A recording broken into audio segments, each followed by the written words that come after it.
Welcome to the Slop Farm. Enjoy the video. You start by confirming your mesh has proper UVs and a 2K texture assigned. This prevents stretching and keeps detail consistent. Once done, bake an ambient occlusion map and a curvature map to drive paint contrast and wear. Then enter texture paint mode, add a base color image, and pick a soft brush with symmetry off for organic results.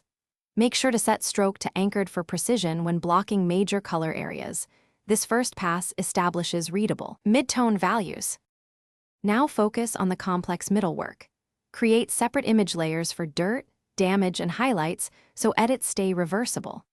Use stencils and mask brushes to apply grime and edge where selectively. Set brush blend modes to multiply for shadow washes and overlay for punchy highlights.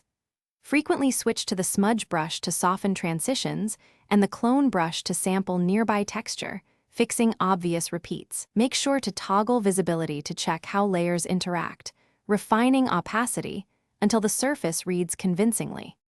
Finish by baking a combined map set, base color, normal, roughness, and tidy each image at full resolution before export.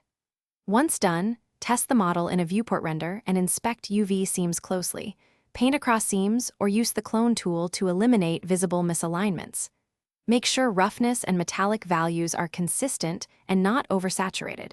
If colors look off after export, check Blender's color management and confirm whether your images were saved in sRGB versus linear. This single setting often causes unexpected shifts. Thanks for watching. Consider subscribing if we helped you today.